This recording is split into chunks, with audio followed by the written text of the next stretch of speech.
Consider the lilies, how they grow. They toil not, they spin not.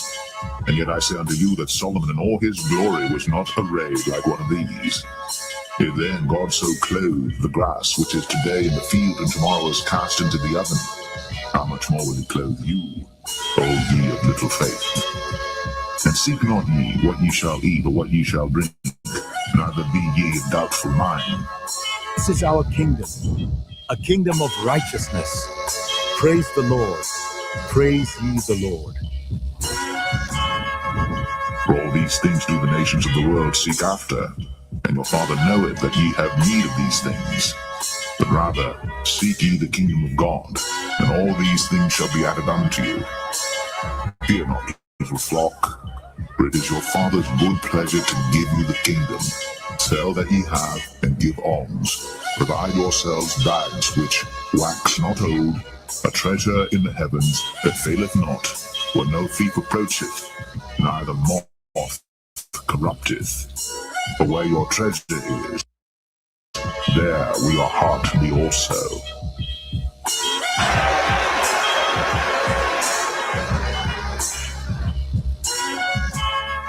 To the kingdom of Israel! Yahweh Hashem, Yahweh, Yahweh Hashem, Yahweh, Yahweh Hashem, Yahweh, Yahweh Hashem, Yahweh. The election, an aristocracy, meaning rule of the best, a group or class considered superior to others, a government by the best men in the state, a governing body composed of the best men in the state, and that's the elect. We're about to have it all right? Psalms 37 and verse 11, and it reads, but the meek shall inherit the earth, and shall delight themselves in the abundance of peace. That word for peace in the Hebrew is shalom, which goes into safety, soundness in body, meaning we're going to truly have rest, welfare, health, prosperity, peace, quiet, tranquility, contentment. So we're going to fully enjoy the planet Earth. We're going to rule and exist within the Lord's creation as we were created to do. I'm ready to rule the world, man. How about you? Let the golden light of this sunset guide our hearts in peace.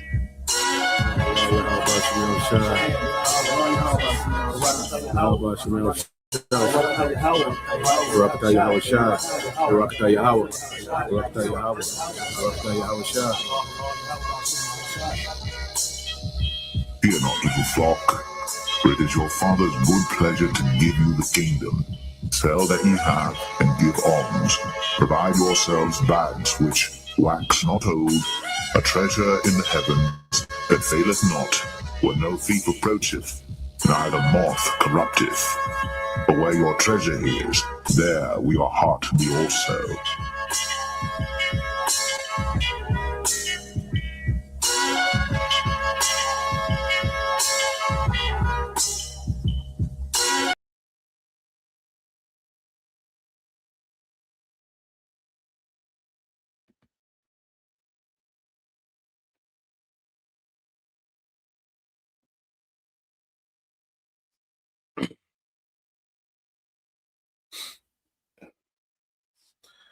All right, Shalom. First and foremost, I would like to give all praise and glory unto Yahweh Bahashem, Yahweh Shah Bahashem, Makakwadash, and double honors unto the apostles and the elders of GMS who rule well, teach well, being great examples to us younger brothers. And peace and blessings and salutations to the hope elect out there pushing his word and truth and in sincerity across the four winds in the name of Yahweh Bahashem, Yahweh Shah Bahashem, Makakwadash. Pushing to get up out of here. Shalom to the hopeful elect, the believer, the listeners who have came back to the obedience of the scriptures through faith in Yahweh Shema Shai. All right, coming with another, morning news and prophecy, going into, fabricated shortages, all right, meant to establish a technocracy, man, and this devil, as the pressure is on, all right, because of prophecy. He's devil, he's all in. Esau has no choice but to be all in. And we know that his method, okay, the method that he uses, all right, to bring about drastic change is order out of chaos. Okay, World War One, was a major, order out of chaos. World War Two was a major order out of chaos. Okay, certain crises, 9/11, certain false flags events. Well, that's his way of bringing about change, through crisis, through, major events, through poly crisis, multiple crises. And see, we're coming to the time now, that he wants to transition to a technocracy, man. So what we're seeing, is a lot of fabricated shortages, certain things, the most high doing causing droughts, in certain areas, and the devil is able, it plays into his agenda. And we have to understand, that these shortages, a lot of these things are engineered, and it's a lot of things that the Lord is doing, man. Well, all of the Lord is doing, because the Lord is putting the spirit on Esau to engineer and tamper with a particular thing, because the Lord wants a famine. The Lord wants depopulation, man. Okay, and Esau is a tool that's being used for judgment on the left hand side. All right, this is the Most High swinging his sword on the left hand side. Okay, in the earth. Okay, but we know that final judgment is going to come from the right hand side, in which Esau going to get caught up in that judgment, man, when he sends Yahweh Shai. Okay, so what we're going to see, is these shortages, and a lot of these things are going to be fabricated, but also, there's going to be actual shortages, in certain areas, because he wants to depopulate. There are nations that are going to actually, come into a shortage, because Esau has made, the world, so dependent, on oil for energy. All right, that it's going to be when you disrupt the flow of energy, okay, there are going to be actual shortages, man. And he can run with this narrative, to say that there's global shortages, okay. And this devil got this thing mapped out, and that's why we keep hearing the same thing, in these echo chambers, concerning, these shortages, man. All right, because ultimately the devil want to bring about what? A system of rationing, okay. And this system of rationing is going to be a digital system, to keep up with everyone's rations, and everyone's new ID. It's gonna be a system of complete control, which is a technocracy, man. But to herd people into this technocracy, the digital system, the devil is gonna these governments are gonna have to declare these emergencies for all these crises. All right, these crises that's happening at the same time, and start to ration, man. Start to ration food, okay, start to ration energy, okay, because this new world order system is a system based off of rationing, man. Okay, so we see the devil fabricating these things, so he can implement, systems of rationing, which is going to be governed by what? AI, digital, okay, ID, okay, the technocracy, man. So let's get a couple of precepts and see, you Israelites that refuse, to humble down to this word, to listen. You see, you're finna go, all right, into some hard times, man. Speaking to you tribes, man, because the other nation, they just got to deal with what is. Okay, but the Lord, as the scriptures say, has sent us to be watchmen unto the house of Israel. Okay, and you have a remnant that's going to take heed. Okay, and then you're going to have the majority of our people, they're going to walk right into these times, man. Okay, with no hedge, with no protection, with no clue of understanding, confused. You see, and it's gonna be a time for suffering, man. The Lord finna bring suffering to the earth, man. When you look at Ezekiel 7:3, it says, "Now is the end come upon thee." We're at the end of this thing, man. Okay, Esau, he's in this escalation trap with these wars. Okay, he know that he have but a short time. His enchantments, are getting weaker. They wearing off. Okay, you see, his AI, he's limited with resources, man. So this devil, the Lord putting this man in a position to where he just got to go for it, man, whether he ready or not. It says, "Now is the end come upon thee, and I will send my anger upon thee, And this is speaking to Israelites that's going to get caught up in the judgment as Esau attempts this new world order, man. Okay, it says, and will judge thee according to thy ways, and will recompense, all right, recompense upon thee all thine abomination, man. So Esau is going to be a tool used, all right, for the Lord to judge on the left hand side, and a lot of our people finna get caught up, but this gonna be the Lord recompensing them, man. Because most of our people they still worship this, man. And the same system that our people worship, and the same system that the Lord is going to bring suffering through, man. Okay. Verse 4 says, and my eye shall not spare thee, neither will I have pity, but I will recompense thy ways upon thee, and thine abomination shall be in the midst of thee, and ye shall know that I am the Lord Yahweh by Shema Shai. So the Heavenly Father is going to make statements all across the board, man. He's going to make a statement of 2/3. He's going to make a statement of Esau, okay, and these heathens, man. And Lord will, we fall into his mercy, man. Lord will, we're getting ready to be changed, man, and rewarded, as he's getting ready to punish the earth, man. You see, the Yahweh Shai is coming back with that dual purpose, man, of mercy and wrath, man. And may we fall into his hands of mercy, man. Okay. Verse 5 said, thus said the Lord, power and evil, and only evil, behold, is come. An end is come, an end is come, it watcheth for thee, behold, it is come. Okay. So we're coming, to the end. That's the only thing left. The end is already set. It's already a set time, okay, for the Lord to end the rulership of Esau Edom. Okay, but the good news is the end of our captivity. Okay, and in these end time, it's going to be full of evil, which is bad times. Okay, Lord will we of that number, man, that we, okay, have mercy, man. You see, but the only thing left for this kingdom is judgment, man. Judgment, okay, and mercy. That's the only thing left, man. And the mercy is for their remnant, those that was predestined, to come back to the obedience of the scriptures through faith, okay, and endure to the end, even if it means death, okay. And then you have everyone else, man, that's finna go through these evil times, man, that's finna have to deal with the worst times ever, man. Okay, and the Lord already just as he got it, appointed, for the hopeful elect, to receive mercy, certain miracles, certain provisions, even the standard lifted, okay, for the remnant in these last days. Well, on the flip side, man, the Lord got appointed terrors and judgment, okay, for 2/3, man. And these shortages are gonna play a major factor, man, because guess who's gonna suffer first, man? Okay, when things get short, okay, it's gonna be the tribes, man. You see, Jeremiah 15:1, then said the Lord unto me, though Moses and Samuel stood before me, yet my mind could not be toward this people, and cast them out of my sight and let them go forth. And Moses and Samuel represented mediators. Okay, Moses was a mediator. Samuel, was a beloved judge of the Heavenly Father. He was a mediator, unto Jacob. You see? But now that mediator is Yahweh Shai.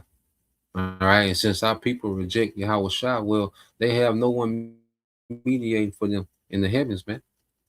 No one is vouching for them in the heavens, man. So they just out here, man, for the taking. All right. And the Lord has a plan for them. You see, Jeremiah 15:2, it shall come to pass if they say unto thee, whither shall we go forth?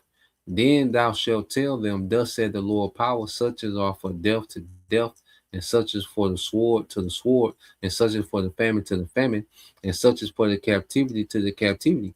And I will point over them 4 kinds, said the Lord, the sword to slay, and the dogs to tear, and the fowls of the heaven, and the beasts of the earth to devour and destroy, man. And these are the times, man. This is finna be a reality, man. Jake gonna be getting round up. Esau gonna be having his way with Jake in these camps, man. Okay, it's gonna be a crazy gun violence. It's gonna be extremely violent out here, man. Civil unrest. Okay, it's gonna be extreme famine. Extreme pestilence. All right, the teeth of wild beasts, man. Okay, it's gonna be great judgment, man. It's gonna be the wrath of the Lord full throttle. Okay, and see, these shortages are gonna take things to a whole nother level, man. These shortages are really, and I say these devils, Their thing is all they have to do is play this narrative like, they're running out of reserves and this and that. Okay. However, man, but we know what the Lord finna do, man. The Lord finna bring, all right, judgment, man. The Lord finna bring wrath, man. Okay. Esau was just a phase of the Lord's wrath, and Esau's attempt to try to establish this technocracy, man. Okay. His new world order, man. Because that's going to be judged. You see? But phase one, all right, these shortages, you know who they're going to affect first. You see? And see, this is why we have the good news, all right, the gospel, even in the worst time. Okay, the Lord always, when you go here, gives us words of comfort. Okay, and then we'll segue to the first video. Now, this Psalms 34:19. It says, "Many, all right, are the afflictions of the righteous."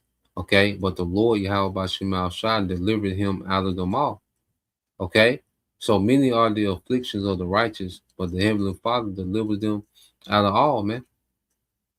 So no matter what we come into, man, like I said, even, having to deal with death, in the times that we're coming into, man, there's already, that Lord gonna give us a spirit to endure that, man. We're not gonna be lacking in anything, man. Whether it's in food, whether it's in power, whether it's in the spirit, to go through, and take the death, man. You see that honorable death, okay? The Lord's going to provide, man. So whatever affliction we in, man, the Lord already has provisions for the elect, and this is the worst time ever to walk around with no hedge, okay, to just be out here, man, okay? And most of our people are, you see, but these things are going to hit, man. It's going to come a time where it's not going to be a news report. It's going to be a reality, man. You see, it's going to be a reality that people going to have to deal with. All right, let's go here to the book of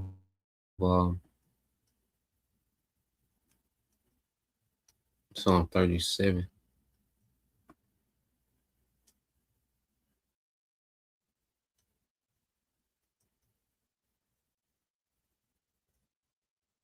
I started 17, Psalm 37 and 17 said, "For the arms of the wicked shall be broken."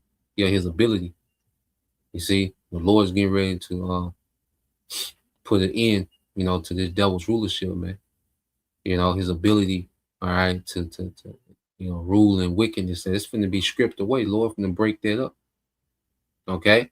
For the arms of the wicked shall be broken, but the Lord upholdeth the righteous. The Lord knoweth the days of the upright, and their inheritance shall be forever. They shall not be ashamed in the evil time.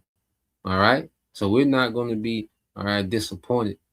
Okay? We're not going to be out here. All right? The Lord ain't just going to have us out here down bad, man.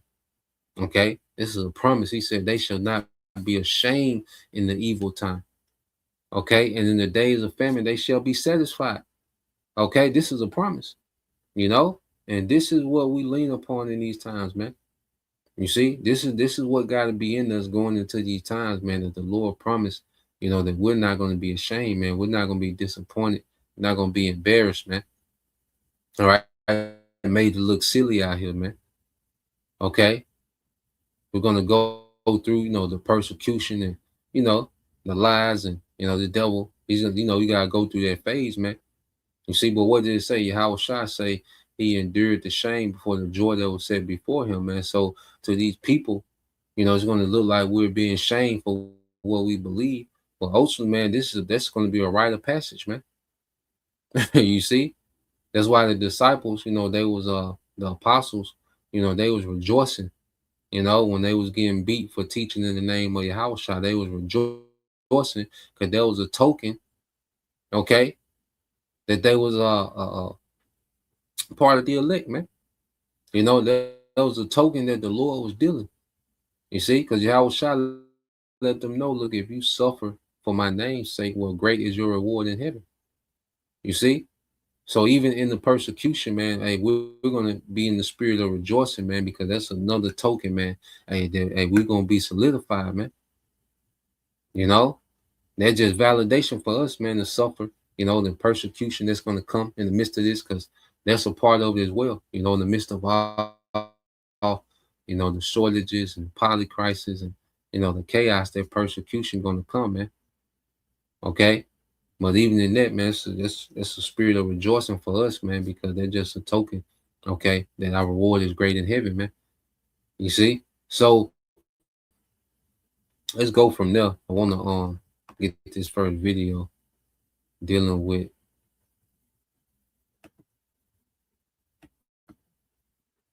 these shortages, man. We're gonna keep hearing, these echo chambers, okay, dealing with these things.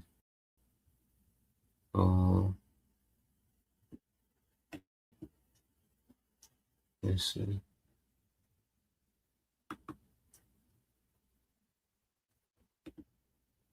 Hold on.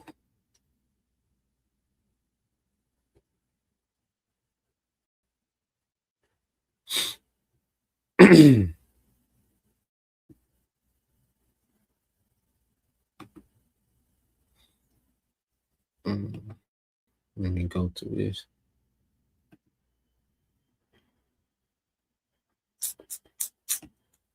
Thought I had it pulled up. Give me a minute. I think I watched it yesterday.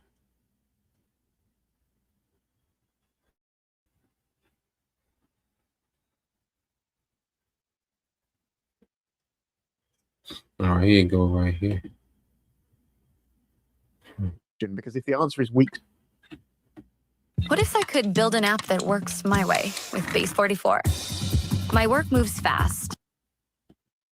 For months, the warning has been that the world is not technically in a physical oil shortage yet, but it is in a deficit, and that difference matters.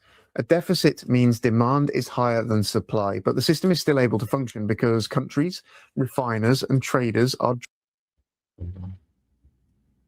Let's see.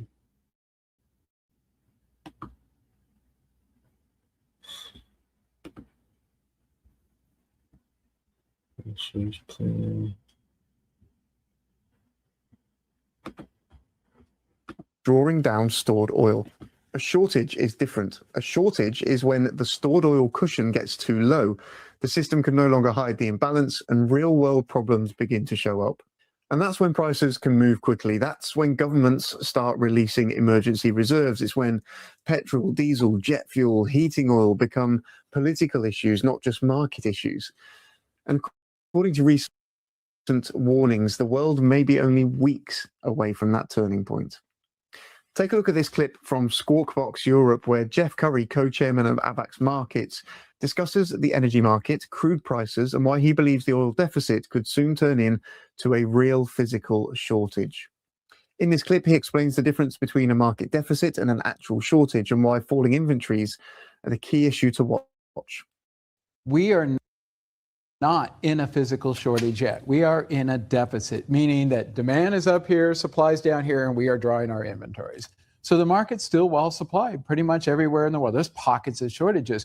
But what happens when we hit tank bottoms? And that's coming any week now. And I want to emphasize to everybody out there, they look at it and they go, oh, the world has 8 billion barrels of oil storage. Most of that is for, it's pipe fill, it's system fill, it's working inventory. You cannot touch it. We're at least maybe 200 to 300 million barrels before we hit that level. In some products like diesel and distillate, you're there. Motor oils, you're there. Gasoline in the U.S. in July, you're going to be there. So when that happens, the deficit turns into a shortage, and you got problems. That clip's important because it explains the whole issue in simple terms. The oil market can look calm on the surface, while a much bigger problem builds underneath. People hear that the world has billions of barrels in storage and assume that everything's fine, but not all of that oil is actually available. Some of it is needed just to keep the system working. It's in the pipelines, it's in terminals, it's in refinery systems, ships, storage tanks, supply chains. That is why the phrase tank bottoms matters. It means the system may still technically have oil in storage, but not enough usable oil to keep everything running smoothly. Once you reach that level, the market can change very fast. Reuters reported a record 9.9 million barrels of oil were shipped out from the US Strategic Petroleum Reserve last week, data from the Department of Energy showed on Monday. The draw pushed the total volumes in the US government's emergency stash to about 374 million barrels. That is the lowest level since July 2024. This is exactly why the warning should not be ignored. If the market was comfortably supplied, governments would not need to pull record amounts of oil from emergency reserves. The Strategic Petroleum Reserve is not normal supply. It's meant to be a backup. It is the emergency cushion that the United States keeps for moments when the market is under serious stress. So when almost 10 million barrels are shipped out in 1 week, that tells us something. It tells us the system is being supported by emergency measures. It tells us the market's being kept calm by drawing down stored oil. And that means the real question isn't whether there's oil today. The real question is what happens when that cushion gets thinner and thinner. And this is where many people get confused. They look at petrol prices, diesel prices, or the price of crude and say, if there was a real crisis coming, why are prices not exploding already? But markets don't always react immediately. Sometimes they wait until the problem is undeniable. We saw that with inflation in 2021. For a long time, officials said inflation was temporary. They said it was transitionary. They said the system would adjust. Then suddenly households were hit with higher food bills, higher fuel bills, higher rent, higher mortgage costs, and higher borrowing costs. By the time ordinary people felt it, the problem had already been building for months. The concern now is that oil could be moving in the same way. The warning signs are there, but the market's still acting as though the system will somehow get through it. Take a look at this next clip. And what you have, these devils, they're able to, run with the narrative, of energy crisis. Okay, and while they're pushing this narrative and keeping people on edge, they're able to put an economic squeeze, okay, on people, with the they're able to put an economic squeeze on everyone with the prices of everything going up, because the price of fuel drives the price of everything, man. So they're able to put an economic squeeze on the masses, they want people to be irritable, okay, they want people to be anxious, they want people to be depressed. They want emotions all over the place, man. Okay, because they want to create an atmosphere of civil unrest. Okay, they want people to begin to, become, impulsive. Okay, while this is going on. Okay, everything on the news is meant to stir up your emotions. They playing in your face with particular things.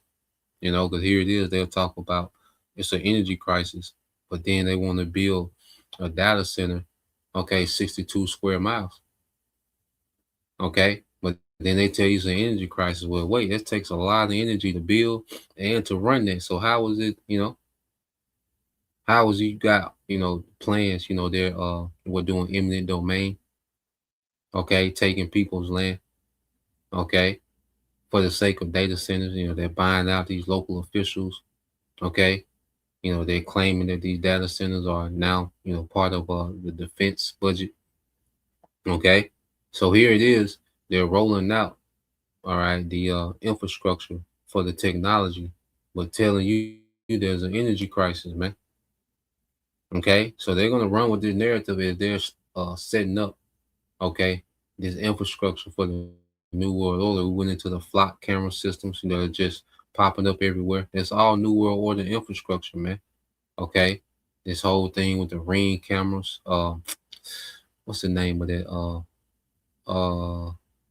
It's a software that link all those ring cameras. I'll look it up in a minute. Okay, but so this is the narrative that you're gonna constantly hear. Weeks, months.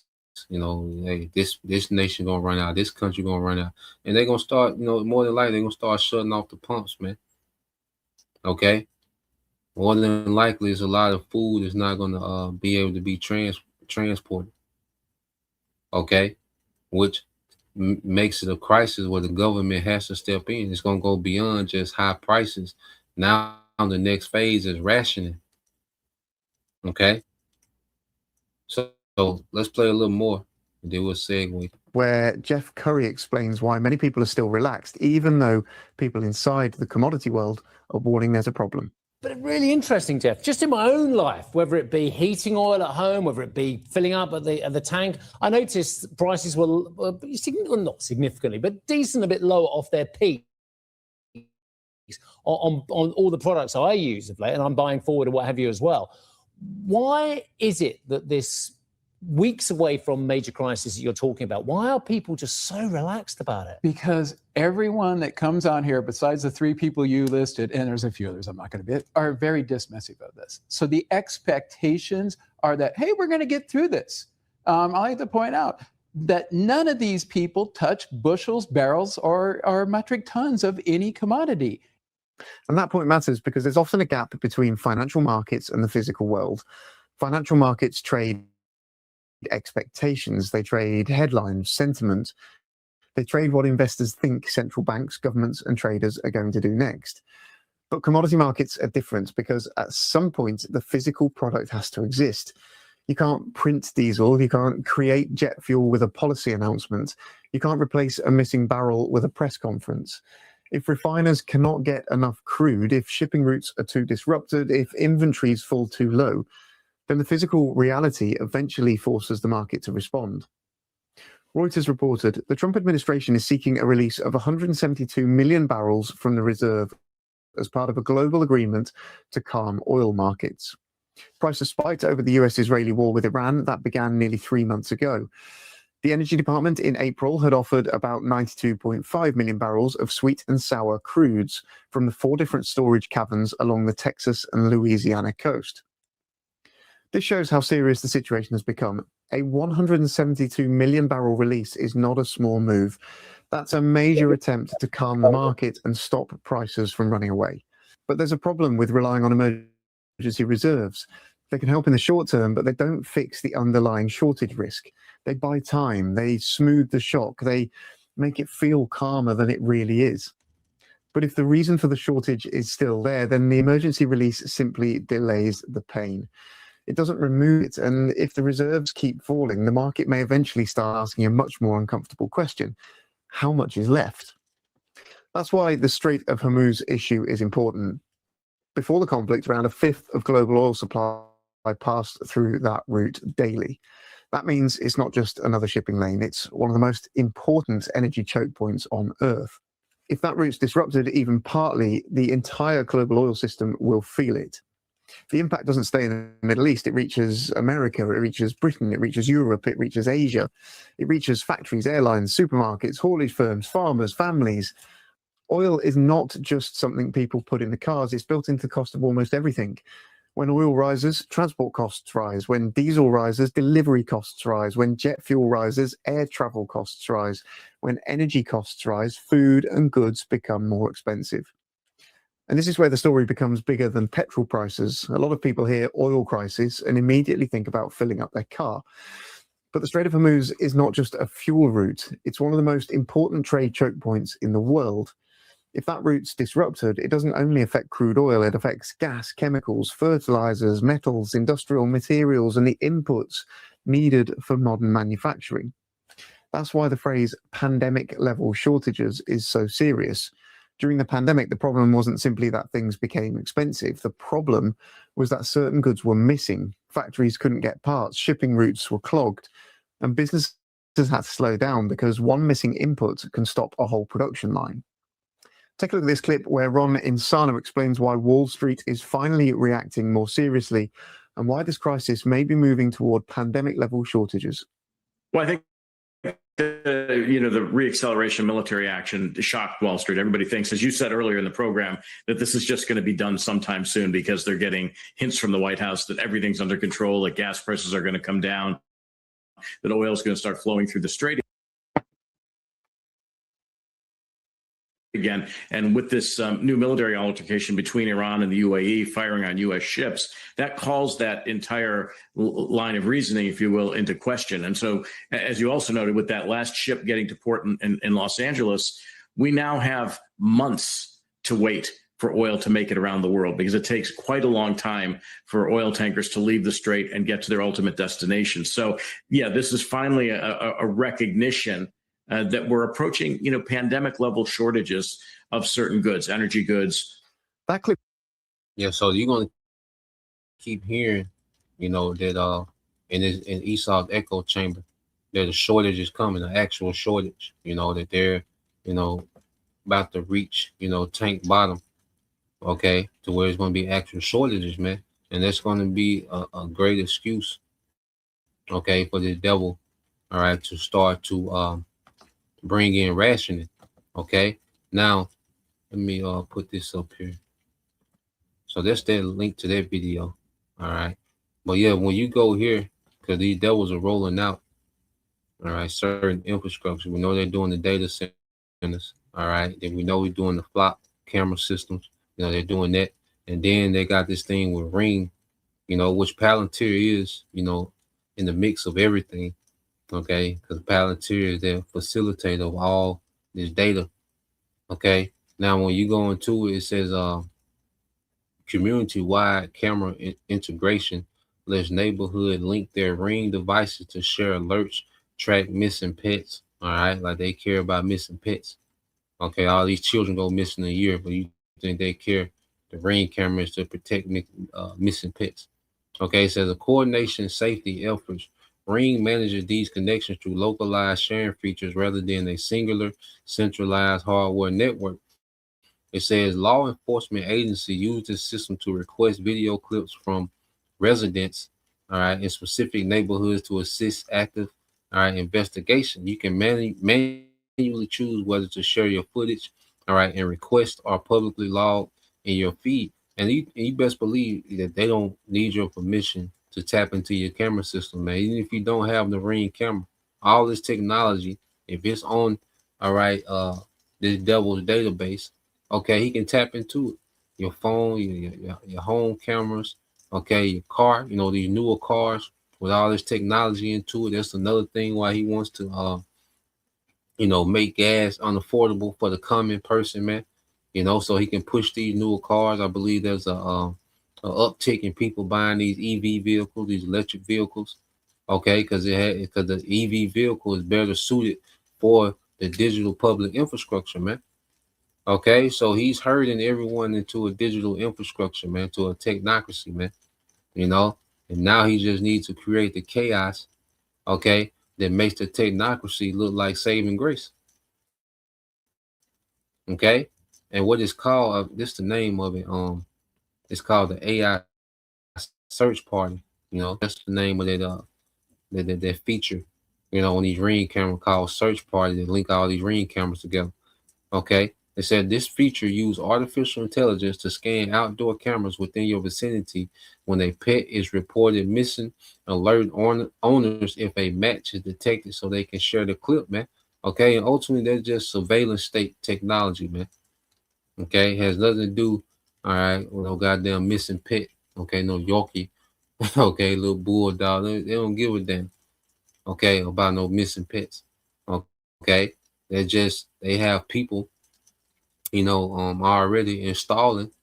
Okay, the surveillance state, man. You know, they're doing it in these public on these public buildings, private buildings. Okay, and now people are putting it on their residence, man. Okay, which it is what it is. You know, then that's the wrong if you got cameras, man. Because at the end of the day, your house shot coming to destroy all this, man. You know, because there's nothing wrong with having cameras on your property. We just know where they're going with this, man. You see, we know where these devils going with all this, man. All right, so let's go from there and go into what these devils are building out. So prepare to hear more talk about, you know, these shortages. You know, then you still have, you know, these certain viruses. Now they pushing Ebola. You know, there's Ebola back on the scene. Okay, you still have this thing with the Hunter virus. Okay, which would be another platform to you know, will be another, you know, reason, another narrative that they can push lockdowns, man. Okay, so let's go to this video here. All right, this guy Patrick Wood, you know, so he's going to discuss some things, and this is, let me see, because the crisis lead to the implementation of the technocracy, man. You know, they're just putting the last, you know, touches on the trap. You know, get it to the point to where they can trap a lot of people into this system. Okay, so let's play this.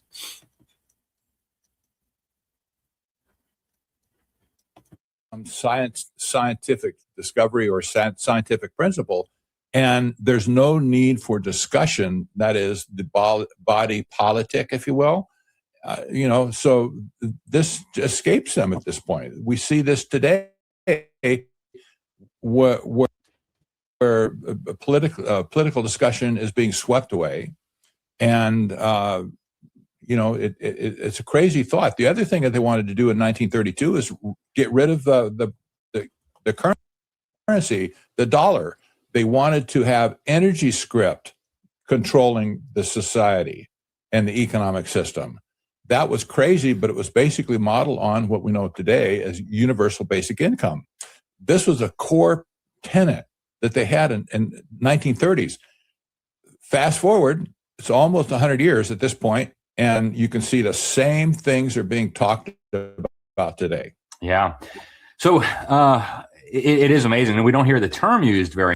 And they were trying to get rid of money in the 1930s, these certain technocrats. Well, see, they didn't have the technology.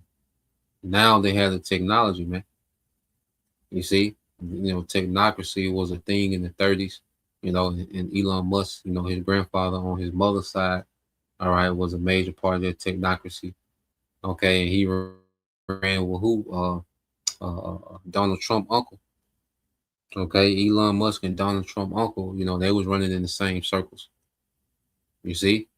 So this is not a new idea. The technology, just make it more doable now.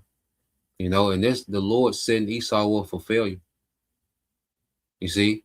The Lord set Esau up for failure by allowing this man to tap into this technology, man, especially with this AI, and this devil with this AI, he's like, well, we can pull this off now.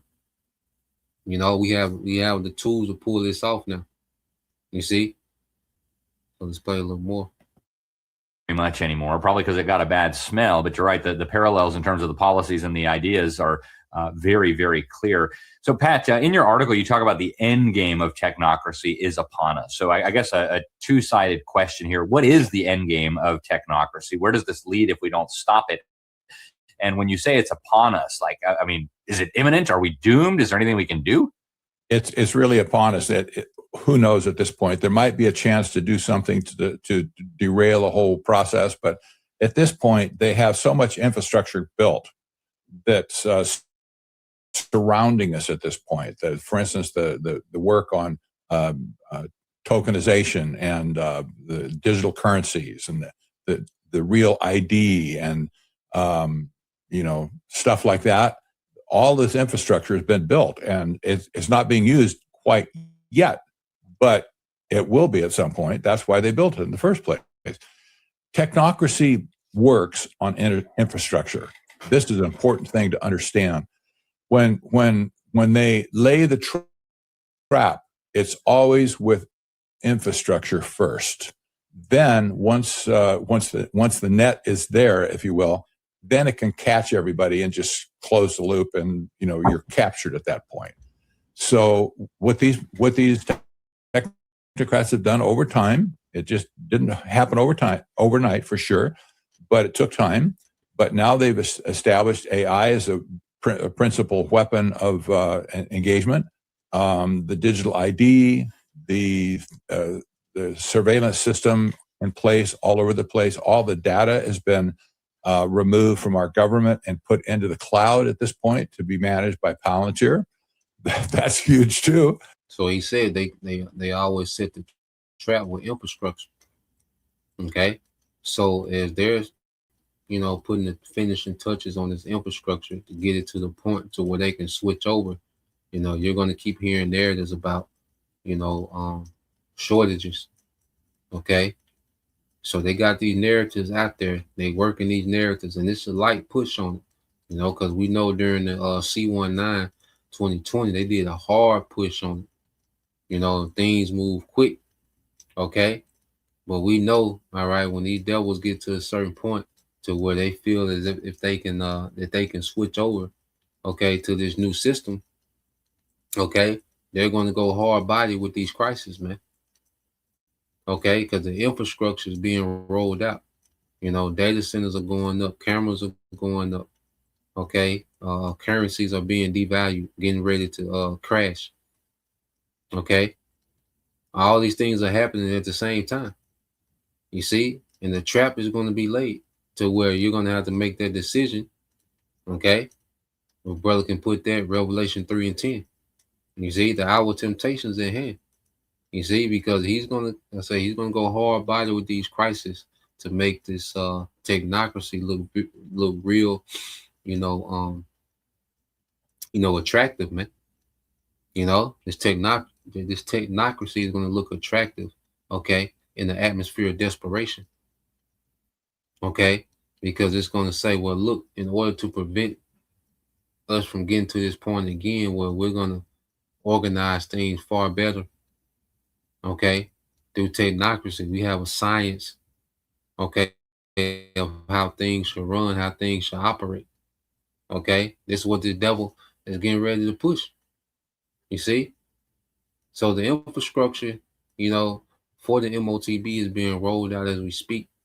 Okay, and when he get to a certain point, man, he's going to push these crises, all right, hard on another level. So let's play a little more. Then we'll jump in a minute. This is all that to say. This is infrastructure, Alex. So when infrastructure gets established by these technocrats, they're expecting the return on their investment to put people into a digital gulag at some point. That's very, very creepy. Now, so let's fast forward a thing like that. Let's go about here. Well, let's get this precept brother got. So this is let me see that yet. Yeah, this is the brother. All right, ancients knew, why don't we? Revelation 3:10 says, because thou hast kept the word of my patience, I also will keep thee from the hour of temptation, which shall come upon all the world to try them that dwell upon the earth. So there's a time coming when these devils get this system to a certain point. Okay, when they get this infrastructure to a certain point, they're gonna hit the switch on this old infrastructure, man, and that's gonna be that time of testing, man. Because it's gonna get very chaotic. All right, it's gonna be very violent. It's gonna be famines. It's gonna be, it's gonna be pandemonium, man. It's gonna be a very dark time. Okay, and that's when, all right, the Lord gonna see what people's hope is. Beginning with dealing with Israel. Because only Israel has a chance of salvation. Okay, but the Lord gonna see where the hope of His people is. All right, who's authentic and who's not. Okay, because we're gonna have to make a choice based on what we believe. We're gonna be willing to lose everything based on our hope in Yahweh Bashim Al Shah, man. Okay, we have a hope in something after this, man. You see, if we really believe that or not, just our temptation gonna come and see if we really believe it, man. Okay. But the Lord promised that, look, if we keep the word of His patience, okay, obedience and faith through this grace period, He's gonna put His Spirit on us, man, to endure this, man. We got to believe in it, that the Lord gonna put His Spirit on us to endure the hardest time that the earth has ever seen. Okay, it's not a light thing, man. We're gonna need miracles, man. But we have to believe in the miracles now. We have to believe, in our power and His promises now. We have to believe in something after this, man. We have to believe Esau is finna fail. Okay, we have to believe this nigga is finna fail, man. That's why I don't look at this nigga as nothing great. Okay, ain't nothing great about this nigga, man. I don't look at nothing that this nigga do is impressive, man. All right, this is a foolish idea. Okay, this is the idea of a goddamn fool, and the degenerate at that. Okay, we shouldn't have no admiration for this nigga, man. So let's play a little more. Matter of fact, get this as well. As the brother got this, it says, this is brother GMS Spiritual Arc 144 says, behold, I come quickly, hold that fast which thou hast, that no man take thy crown. Yeah, because things are speeding up, man. And as this devil get closer, to establishing things in his new world order, guess what? Howard Shai's on his ass, man. When this man starts putting the C-hip in people and People start transactioning, in this global currency or however far the Lord let this nigga get, how Shah gonna be on his ass, man.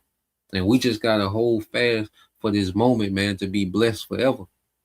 You see, we just got to hold fast in this moment to be blessed forever, man, to be rewarded forever, man. So let no man take thy crown, man. And Esau, he want to take crowns of Israelites, man. That's gonna be his trophy, is to get Jake to flip, man, to denounce Yahushua, man.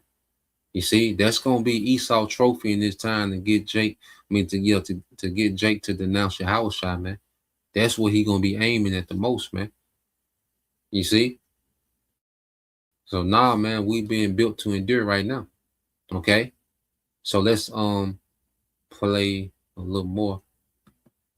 All right. Then I got some precepts I want brothers to get to, because like I say, Esau a goddamn fool, man.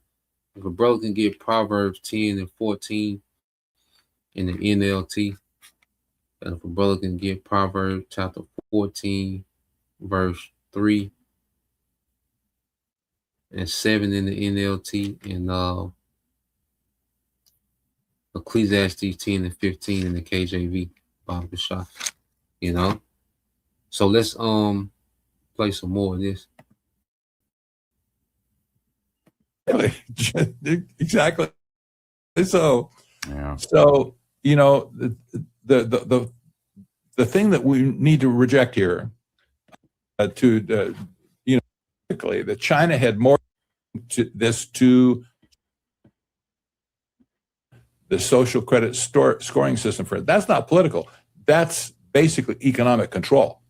And this is what they're going for all over the world at this point. Trump is bringing this to China, his invitation, if you will, for China to join the global technocracy. Wow. That's creepy. I want to delve a little bit deeper into AI. We've only got about 10 minutes left, Pat, and there's so many subjects that I want to touch on here. You say in your article for this special issue that artificial intelligence is not merely one component of the technocratic system. It is the component that makes all the other components operational. Obviously, AI is changing things very rapidly. Explain how it's the essential component that makes the rest of the system work. Nothing can work without it at this point. Blockchain and digital currencies, they can't operate without AI. You have all of the control grid with all the Internet of Things and Internet of Everything at this point, and all that data has been sucked out of society. That can't operate without AI. All of the surveillance data that's been collected over the years, that can't operate without AI. Plus, the idea of controlling the whole country on a micro scale, there's no way you can do it without AI. So when people talk about, well, the chat bots, what they're destroying our youth and all that stuff, that's probably true. But AI is not the surface layer. The danger of an AI is not what you see on the surface. It's what's underneath.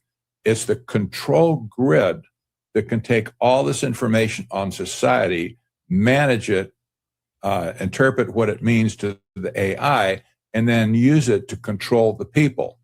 This is why they need all of these data centers around the country to process all this massive amount of data that will be drawn out of society.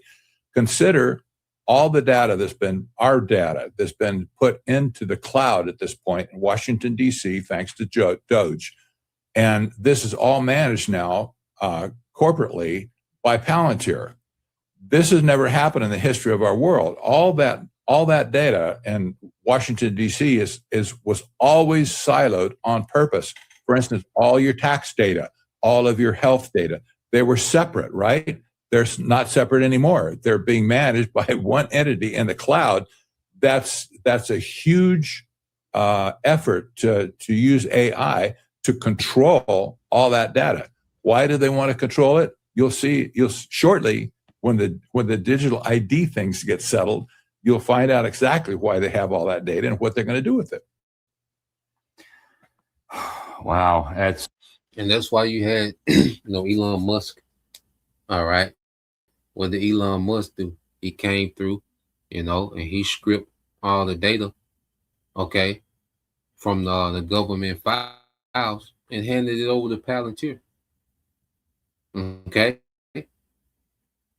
That was what that whole thing was about, man. Elon Musk came in and stripped all the data, okay, of Americans. You see, all the citizens, and gave it over to Palantir. HUD, IRS, your health, your 401k, everything has been given over to the data center, man, to Palantir. Okay, and that's why when they link your digital ID, when they roll out these digital IDs, hey, the Lord might have this nigga skip straight to the sea hook. We don't know how it's going to go. It might start off as something on your phone, okay, but we know, all right, that it's all about transitioning into a system to where you're going to be identified digitally, okay, and there's going to be a what you call your digital twin. What's let me see. See if we give us something.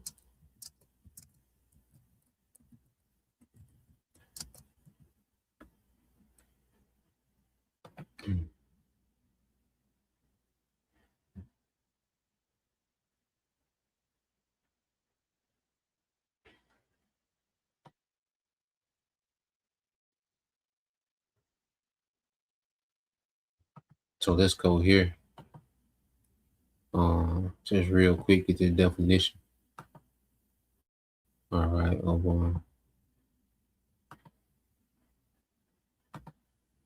so when you look it up, it says, what is a digital twin? It says a digital twin is a dynamic virtual replica of a physical object, system, or process, okay, which is including people, man.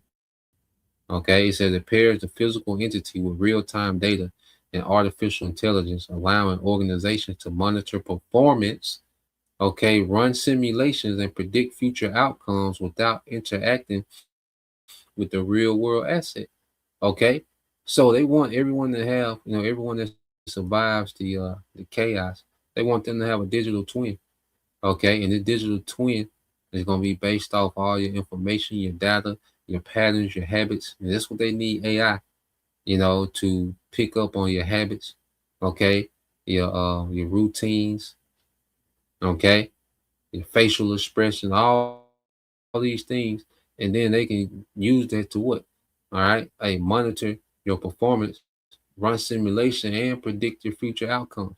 Well, according to your digital twin, okay, you're gonna go rogue. You're gonna go against the system. You know, according to your digital twin. All right, artificial intelligence has predicted, okay, that you're gonna start a rebellion, so forth and so on, man. You see, this is the madness that this man is trying to bring to the earth, man. Him trying to play the Most High, man.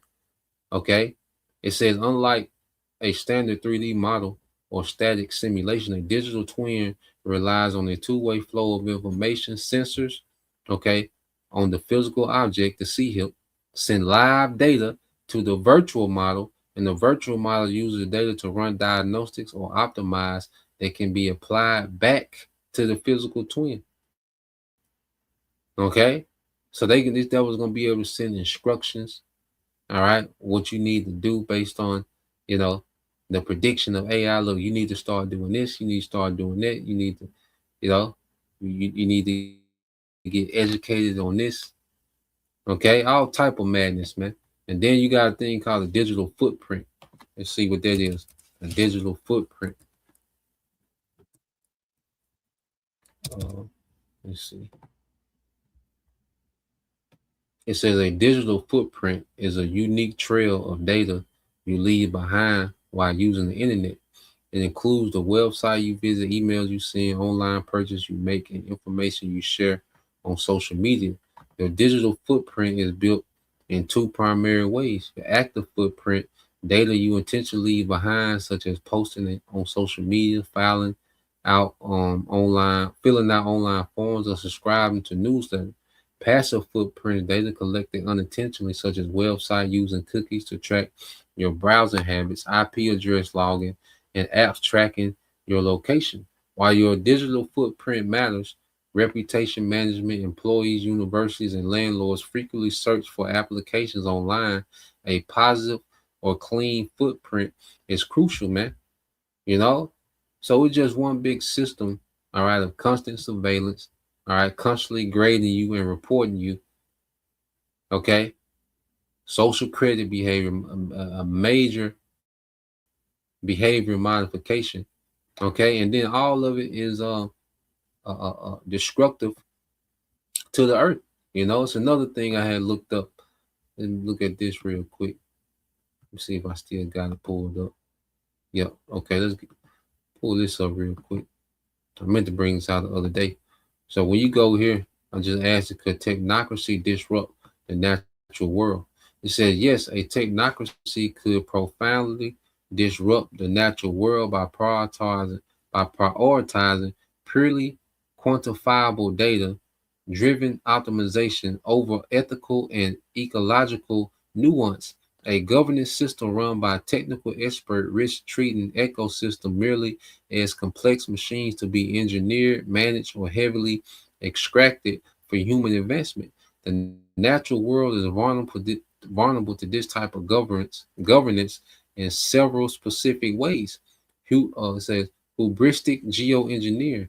Technocrat systems are prone to large-scale top-down interventions such as uh, stratospheric aerial injection or massive ocean fertilization to fix climate change. These actions frequently ignore the complex, interconnected web of ecological responses. Yeah, he don't care. You see, this nigga is just like a big child doing experiments in the earth, man. But the main time acting like he got it figured out, man. And he just destroying the earth. You know, and a lot of things that this nigga be finding out be shit he be finding out on accident just from tampering and messing with every goddamn thing, man. You know, certain things are intentional. You know, the Lord opened this nigga up, man. You know, and then certain things this nigga find out just by tampering, okay, and destroying the earth. He find out new things to do this and do that. Because he's always looking for a way to be more destructive, man. Okay. It says algorithmic, all right, ecosystem management, when decision making is heavily dictated by predictive models. Okay, because the AI gets shit wrong. Okay, the AI is nowhere near like Elon Musk talking about, oh, the neural link gonna make you like Jesus, and shut up, nigga. Okay, no, it won't. All right, it's a fraud. This whole Neuralink, you know, this thing that you gonna be able to download how to do karate and black jujitsu and Brazilian jujitsu, and you're gonna be able to download the language. You're gonna know how to, you're gonna think of a recipe and you got it. This nigga lying, man. Okay, like you're gonna be some type of superhuman with this man's technology. This nigga lying, man. Okay. All this predictive models and AI can predict this. AI be wrong, man. Okay? AI is nothing but a dumb idol, man. You see? That's why it takes so much infrastructure for the AI to work.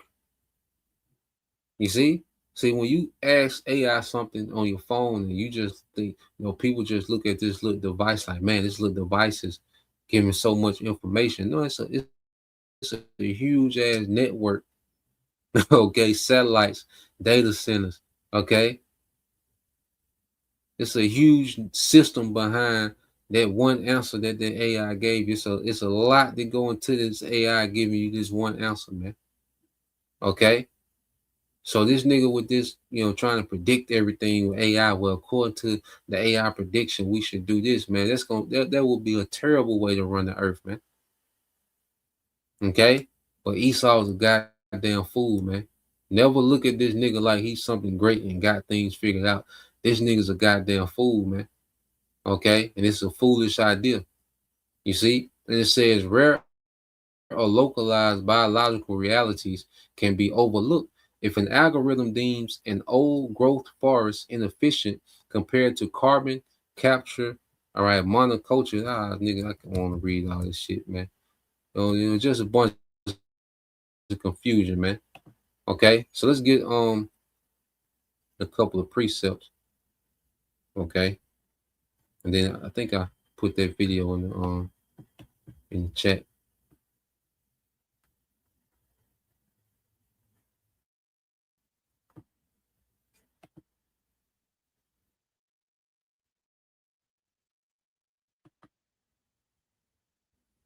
So we get a couple of precepts.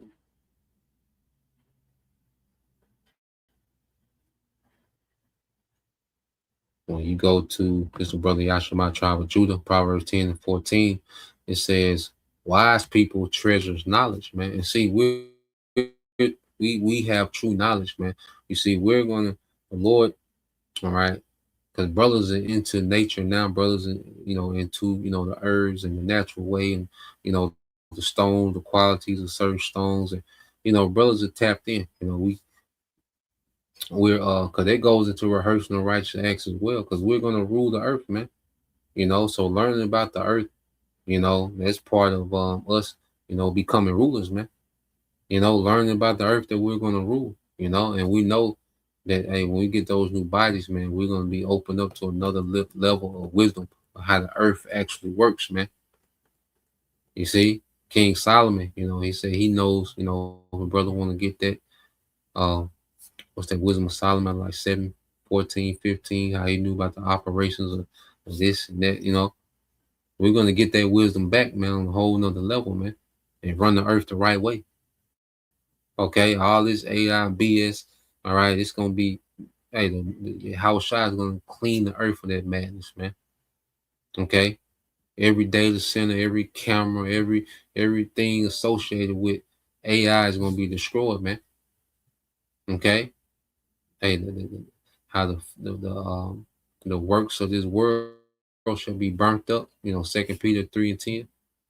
Okay, it's gonna be destroyed, man. And it's the spirit that the Lord got these devils building most of these data centers in America, which gonna be turned to a desert, man. Okay, it said wise people treasures knowledge, true knowledge, and that's the elect. At this time, the hopeful elect are the wise people that treasures true knowledge. But the babbling of a fool invites disaster, man. And he's just a babbling fool, man. Always talking about the carbon and the mono Satheists and this and that. Nigga, shut up. Okay, nigga, you don't know. Okay? See, by 2030, we're gonna have nigga, you do not know. Okay? This nigga just a babbling fool, man. You see? And like I said, the Lord has held this nigga up in power, man. Just so the Lord can come through and show power. Okay? Nothing great about this nigga, man. This whole idea is terrible, man. Okay? This will be the tackiest, all right, empire ever if the Lord just allowed this man to run this system. Okay, no flesh will make it. Why do you think the scriptures say no flesh will make it? Because this system will be terrible, man. When it says no flesh will make it, it's talking about this BS this nigga trying to establish, man. Okay, this will be terrible for people, for the earth. It's already terrible now under this nigga, man. So it'll be just another level. Okay, so he just a babbling fool, man, and he's inviting disaster, man, from the Lord.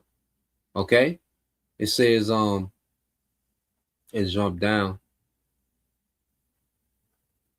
All right, let's get this in Proverbs 14 and 3 in the NLT.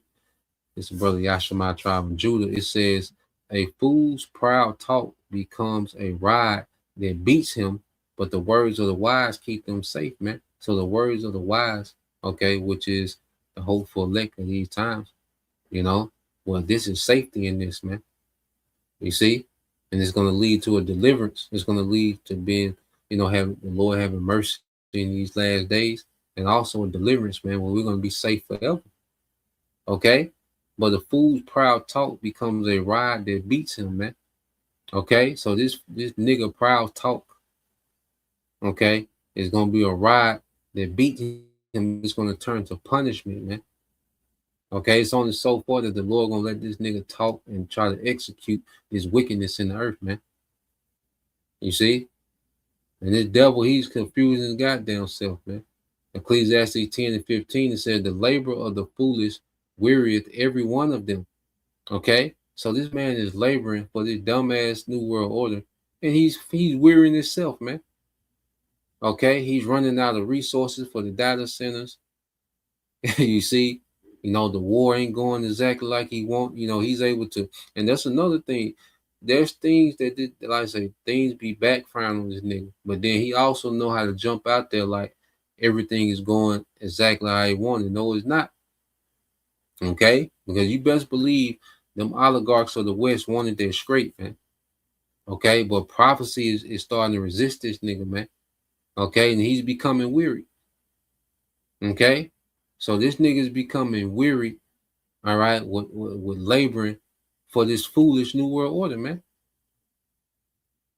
Okay, it said because he know if not how to go to the city, man, and this man ain't built, all right, for rulership, man. Okay, that's why this man has, all right, took the earth to the earth. The earth is in the biggest rebellion it's ever been. Okay, people are the most unhealthy they ever been. Okay, the earth is more violent than it's ever been, man. You see? So let's get a couple more. Yeah, the Esau has the earth operating on a very low level. You can't even you don't even smell the earth anymore. You know? Let me see.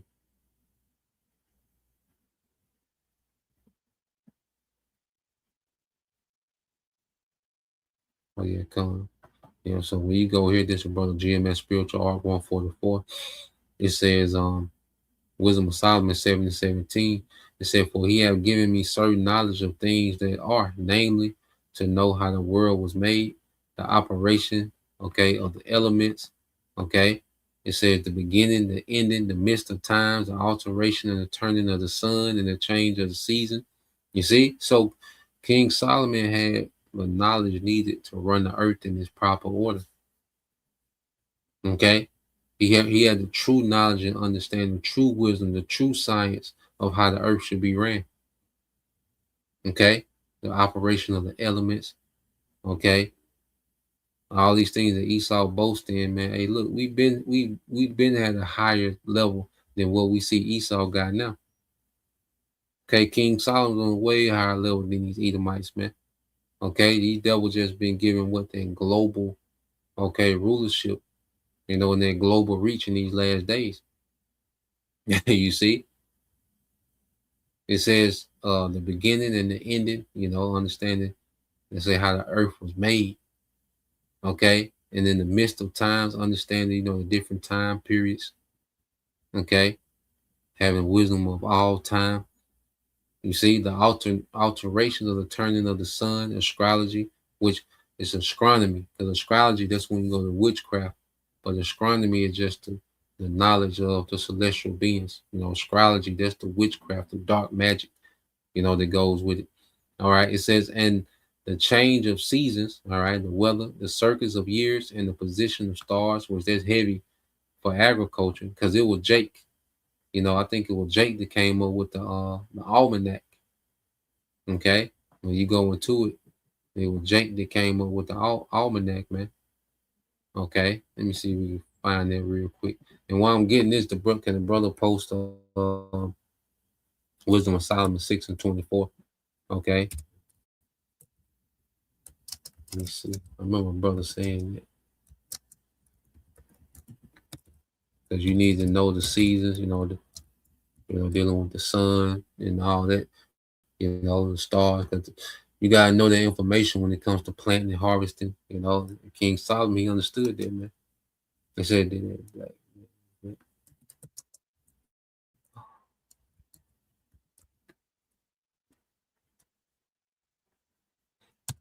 Let's see.